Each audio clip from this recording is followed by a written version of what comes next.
Hi guys! Hi. Tara, kain po tayo guys. Snack po tayo. Tapos na ka namin. Ito gisadong bihon. Tapos ito nilagay itlog. Nilagay itlog sa kalumpia. Tapos ito po kutsinta na may nyug. Ayan. Tara, snack po tayo. Ya, ako.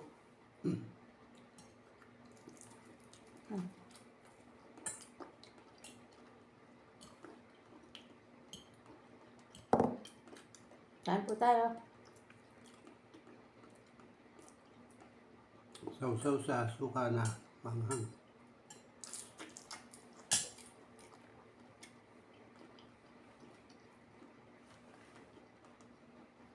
Ay, lumpia sausaw sa manghang. May sili. Suka may sili. Ay, may itlog.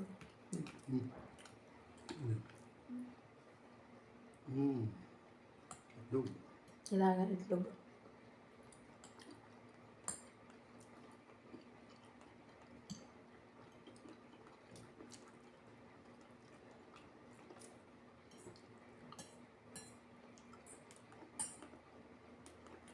Itlog, guys. Binuksan mo yung ba? Hindi pa naman.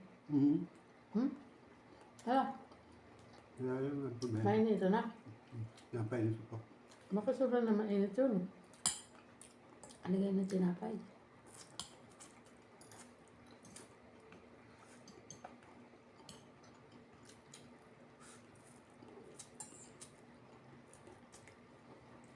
Papainit namin yung oven gas kasi titinda pa kami.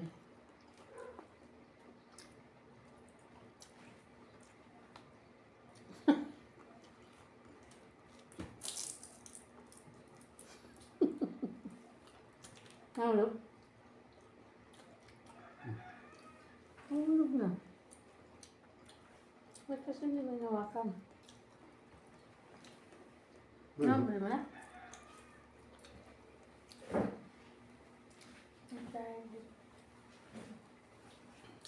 Ang malit na lang. Nahulog pa yung itlog niya. Nahulog pa. Muning, kaya naman yan ni Muning.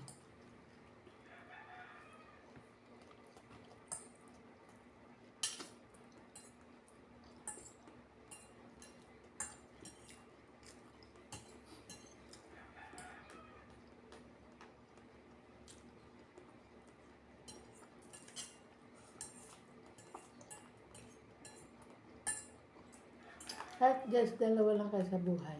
Pwede ma-enjoy. Kami nga, dalawa lang. Pero masaya ang mabuhay namin. Na kaming kasama, kundi kami lang.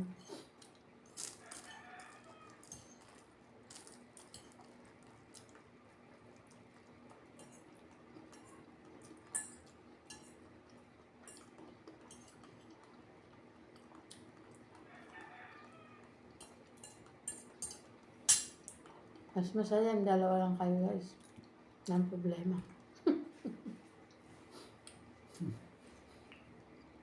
Marami ka nga kasama sa bahay kung para naman kayo nga sa bahay. Magulo. Magulo saka plastikan lang.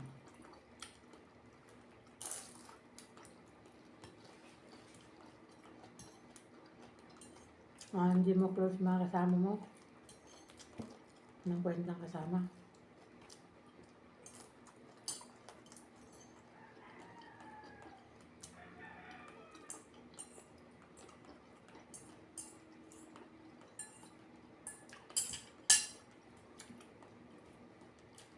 Mas masaya ang dalawa lang kayo guys. Walang problema. Pag maraming problema.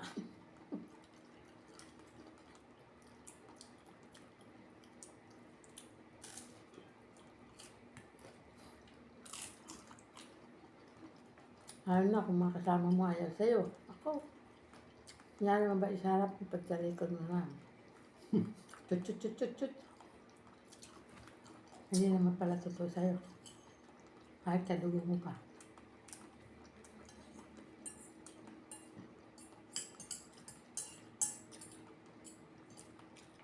Lalo kung hindi tayo mayaman.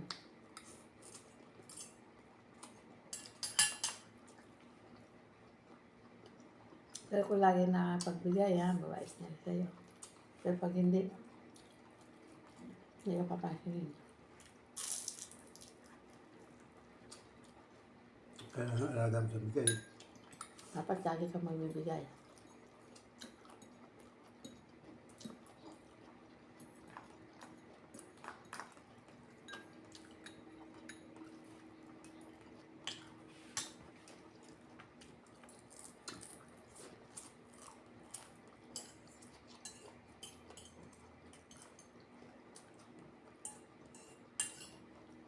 Dahil anak ka nga, kung wala naman silbi nga, wala.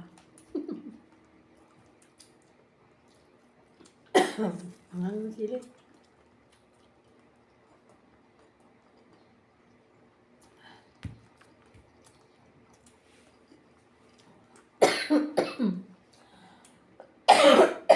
Excuse me, guys.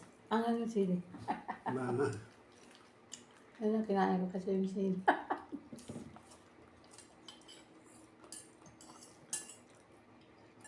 Ba't kayo nakakabang sili? Ano? Parang nakain mo yung puro sili. manghang. Ang hang.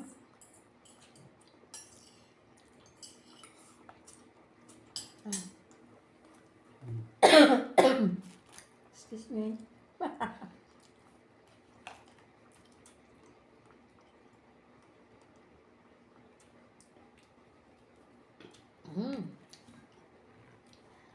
Ala.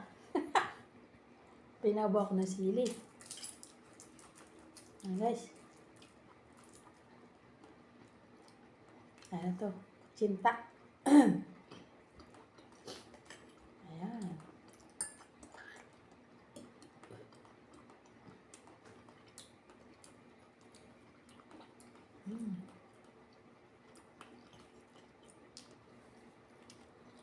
Cinta na menu kaya.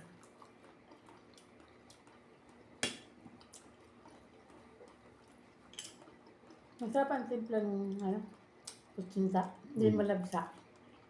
Hindi masyadong malambot. Masarap yung matagas-tagas konti. Sarap manasa.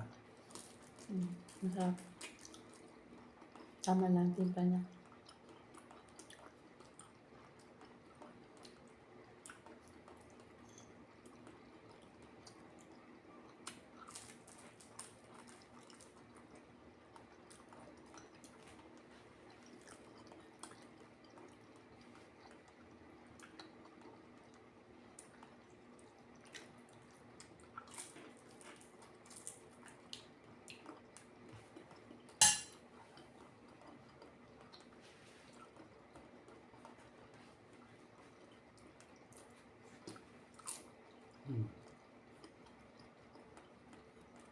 Naubos ko. Sarap na lumpia.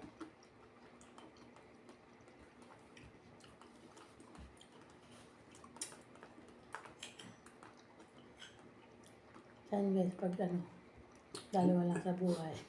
Hindi, sige. Tahimik.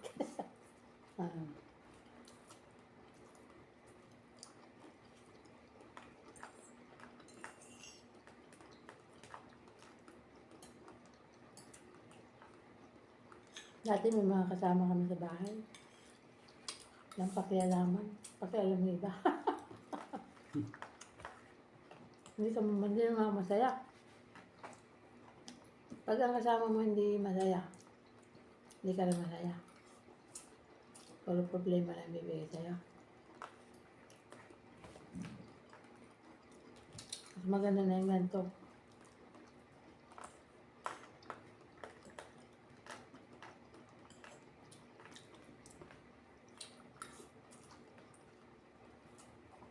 Nakasawa rin.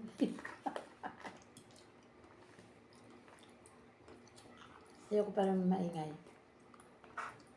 Ayoko na maingay sa lumang bahay.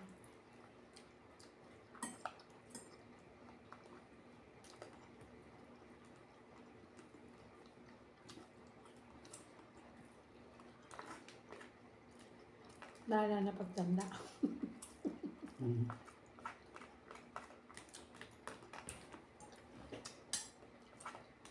Sa mga kasama ka nga sa bahay, kakadugo mo, anak mo, hindi ka naman masaya. Sila lang masaya. Lalastikan lang.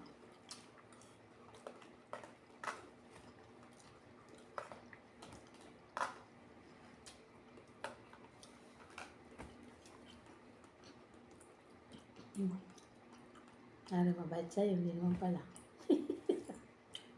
Pagtalikod, nako. Cinta.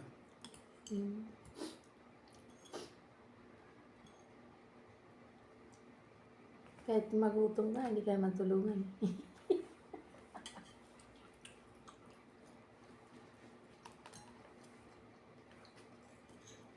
Pero kahit tumanda tayo, dapat may sarili tayong, sarili tayong pera. Para pagtanda natin. Kahit may anak man tayo, hindi mo maasahan. Hindi lahat ng anak pwedeng asahan. No? Sila pa asa sa'yo.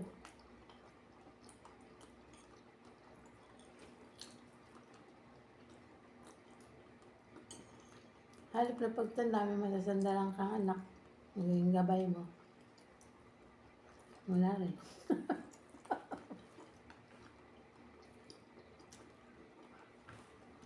Dahil paasa.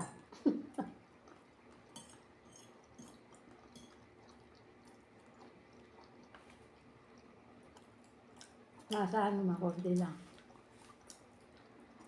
Ano? Pero sa kagipitan, hindi na maasahan. Sarili lang talaga.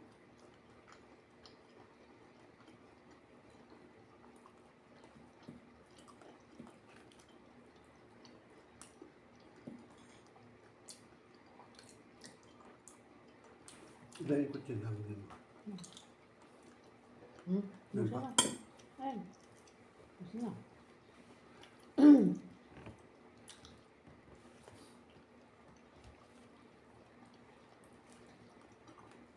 Kami nga. Simpleng buhay lang. Masaya no? Kasi nung araw, marami kaming pera pero naubos.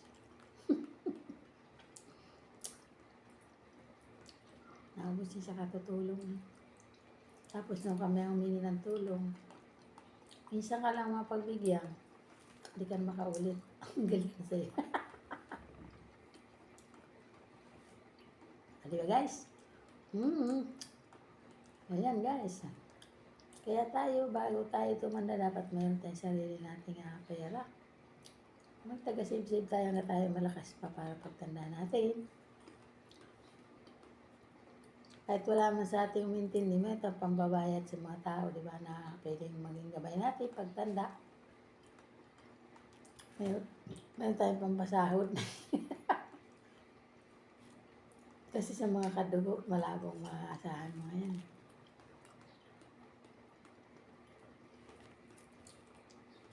Pag may pera ka yan, buhay pa nga, naabangan na yung nag-aabang na sila kung anong pwede nilang makuha pag namatay ka. Buhay pa nga, pinag-aagawan na yung mga naipundar.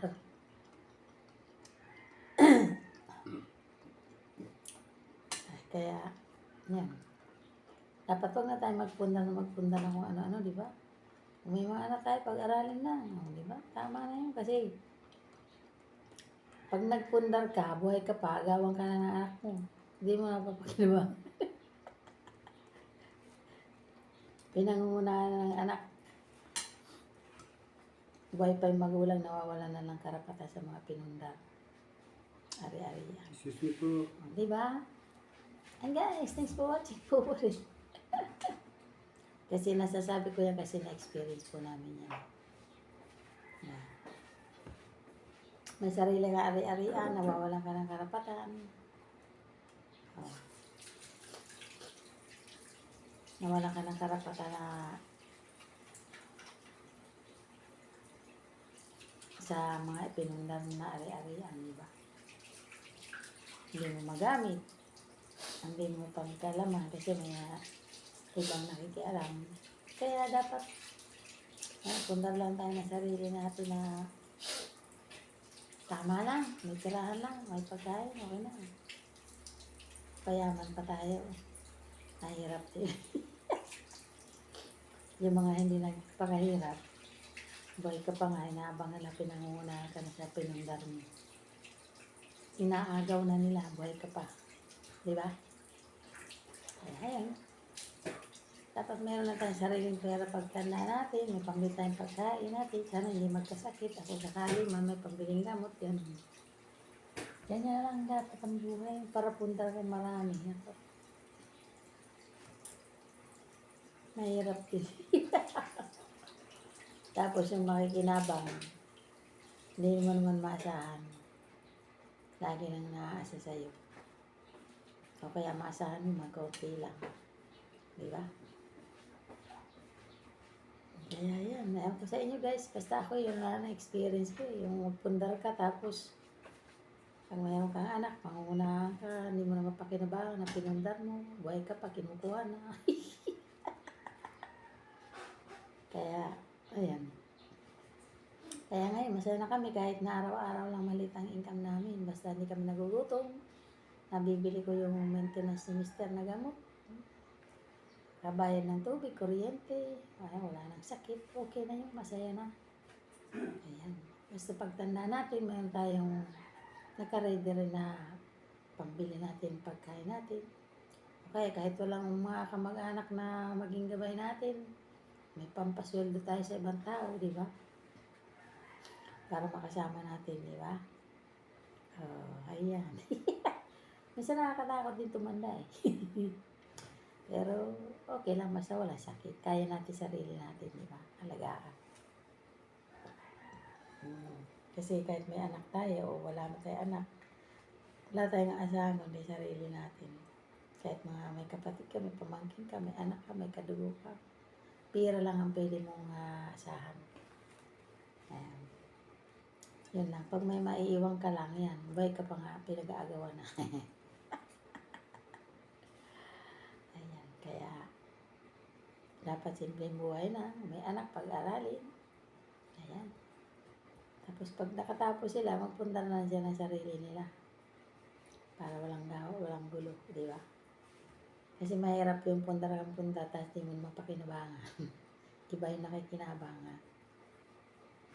Tapos yung nakikinabang, wala namang pakialam sa'yo. Diba? Nagugutom ang magulang. Ay, nagpundar. Halos hindi nakinabang, nakikinabang. Yan, diba? Experience lang namin yan. Ayan guys, bye-bye. Thanks for watching po. Ayan, salamat po sa lahat. Pasensya na kayo sa kwento ko. Kwento lang naman yun. Baka sakali may aral, may experience na rin yun. Kasi na-experience namin yung ganyan. Pagdating sa kagipitan talaga, lalo na sa pera, naku. Napakahirap umasa kahit kanino. Kadugo mo man, kapatid mo man, anak mo man. Mahirap talaga. Tataguan ko. Ayan guys. Na-share ko lang po sa inyo ang aming experience sa buhay. Bye-bye. Love you guys. Please subscribe. Click notification bell para update pa kayo. Ano ko lang po guys yun. Nakwento ko lang yung experience namin. Pasakaling maging aral din. Bye-bye. Love you guys.